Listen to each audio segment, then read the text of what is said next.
I don't know what's happening, but there's a lot of distractions in all ways. And I've been trying to do this. I can't count the how many time I'm doing this now. Repeating and repeating. And the topic today is third party situations. How do these third party situations really work? I mean, how do you go about a relationship where you seem to be put as a third party? So welcome back if you're coming back, and welcome if it's your first time. There is among you people you have known for quite some time, and with that I take it more than 6 months and more, maybe even more. These are people you really appreciate and care for and consider as friends, or maybe even as one of the most important people in your lives. But they seem to offer something that looks like a third party kind of a relationship where you know that this person is committed to someone else. But because of life, you're always in touch with this person and you're fond of them, that's clear. But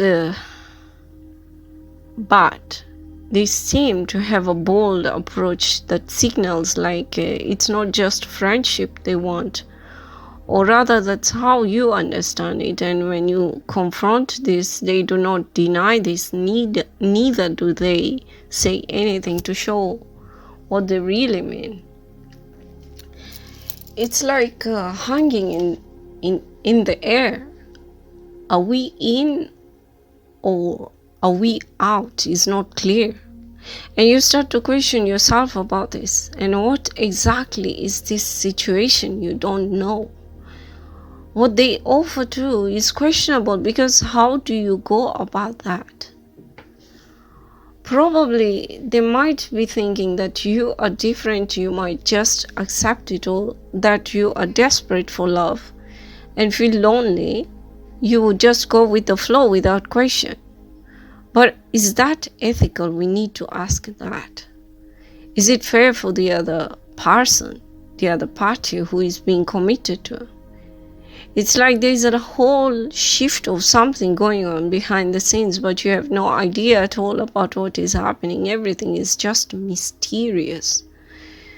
Just someone comes and drops a red hot rod onto you and you are expected to hold it. Would you do that? Who can do that?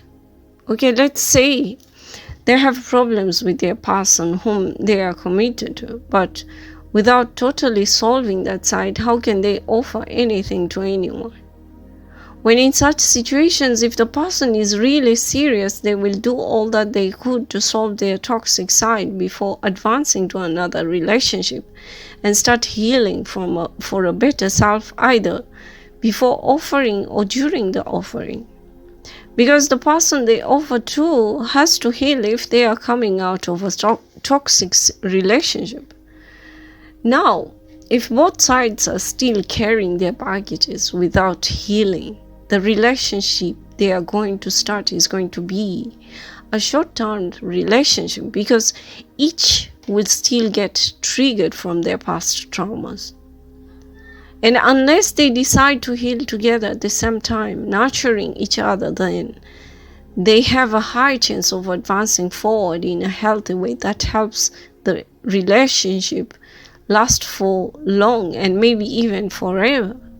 But they both need to have made closures with their past partners and be free when they offer each other to walk life together. If one has not closed and the other is free, there is a high chance of problems coming up all the time. I don't know if you're getting this, whoever you are.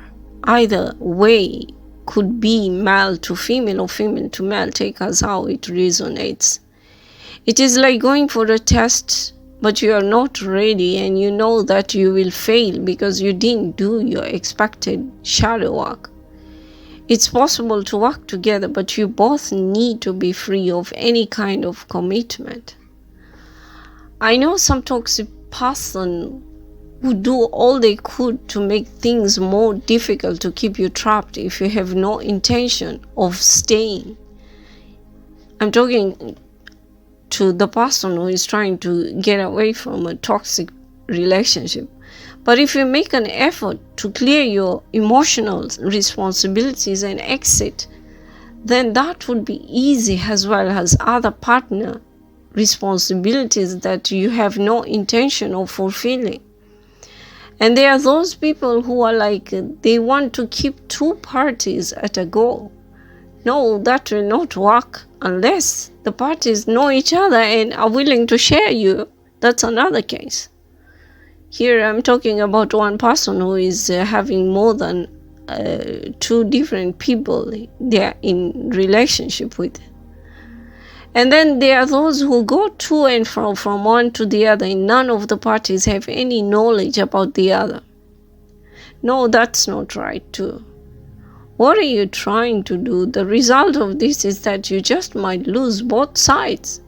You need to make up your mind and do what is necessary, and that is to be fair to everyone. No one likes to feel betrayed. What if you are in their shoes? I'm talking to those who do the sneaky game of moderating two people at a go and believe they will never get caught. No, you will get caught, and you will have a bad experience when the truth comes out. Be truthful to yourself as well as to others. Be frank, be honest. I mean, it happens to people to end up in such situations. You meet someone and they look and feel nice and things start getting serious. And then when you are at a peak of really that giddiness of that love kind of romantic relationship where you feel you can't do without them, things start getting ugly. Because the other person relaxes and they start showing their real colors. And it is the person who is sincerely faithful who gets hurt the most. Who made this system of infidelity? They should be locked up for good. That's my opinion. You don't need to agree, by the way. The kind of things I see around really make one wonder if getting married is really worth it. And the answer is yes, it's worth it when you follow the rules of God and you do no wrong to anyone. Do unto others what you want for yourself, and don't do unto others what you don't want for yourself.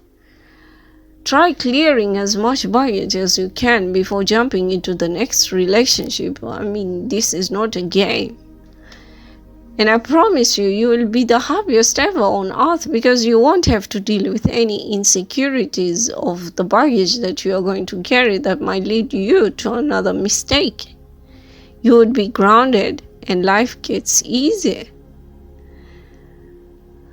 So let's all be mindful. I hope this makes sense, and that's our guidance for now, and I hope this helps someone. I really care.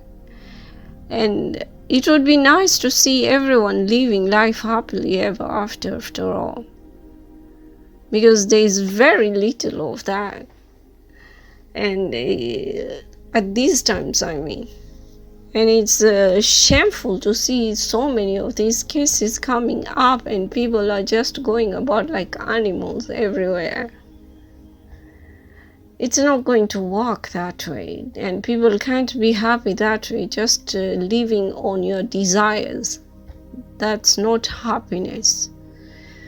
Because two people, even if they have desire for each other, but the emotionally or physically in any way they are not showing respect to each other. In which, in this case, if this is a third party kind of a relationship, there is nothing like respect there, and nobody is expected to respect another one in such kind of a relationship, and it is just bound to fail one way or the other. So I hope this helps someone, and I hope people do the right thing. So till next time, have a great day and God bless.